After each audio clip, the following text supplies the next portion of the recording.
Hey everyone, my name's Lachlan. I'm an early career teacher from Australia, currently teaching in Canberra, ACT. Before I share my voice from the field, I want to acknowledge the traditional custodians of the land on which this video is being recorded today, the Ngunnawal people. In this video, I'm going to talk about some of the ideas in Cooper, McGregor and Shewchuk's research paper on research practice partnerships and how that relates to being an early career teacher. To build on my earlier introduction, I am a high school English and Studies of Society and its Environment teacher. At the time of recording this video, I've been teaching for about 3 years. And in those 3 years, research has played a really formative role in my development as a teacher. It began initially as a pre-service teacher with the work with one of my mentor teachers who was conducting a Masters by Research and gave me some insight into his work as an experienced teacher. And that led to me to reflect and think about, well, is research this abstract concept that has no relevance to the classroom, or is it something that experienced teachers can use to make sense of their work?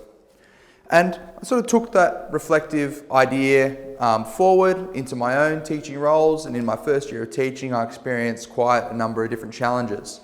And with those challenges, I saw opportunities for me to integrate and draw on some of those research findings and try and make sense of that in my classes. One of the best examples of that was in one of the first ever classes that I taught by myself was a Year 7 English class. And in this class, there was a student, say hypothetically his name was Jimmy, and Jimmy had ADHD, inattentive type, weak working memory, anxiety, dyslexia, and dysgraphia. So a lot of learning needs, and despite getting support from colleagues around the school, he was still a difficult student to try and support in the class. And building on that previous sort of reflective idea of, well, how can research come in and support experienced teachers, I thought, well, I need to assess this student and support this student in sort of reading and writing and other sort of formative skills in the subject of English. And I need to turn to research to try and work out, well, how can I best support this student?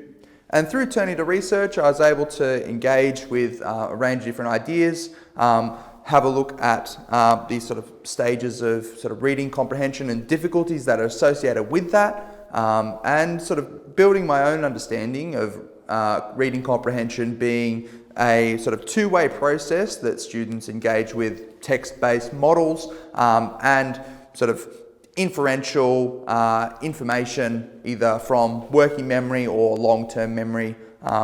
There's a lot of processes that go as part of the trying to interpret and comprehend something. So with this newfound knowledge that I got from research, I was able to build and create sort of appropriate assessments for this student, which drew on their long-term memory rather than their working memory, to allow them to succeed and sort of support them in that subject. And that was sort of a light bulb moment for me, that I was able to see success in my own practice directly from research findings and bringing them into my own classroom.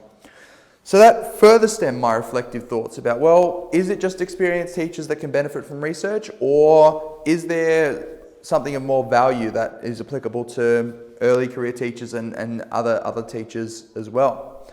So this is still very much an ongoing process, and as I continue to sort of develop as a teacher and engage with a lot of different research around behaviour management, around pedagogy, this process of seeing where can research fit into the classroom is very much an iterative process, and one which I think is really clearly conveyed by the model that Shewchuk, McGregor and Cooper posit in sort of some of the dynamics within the relationship between this sort of research and practice.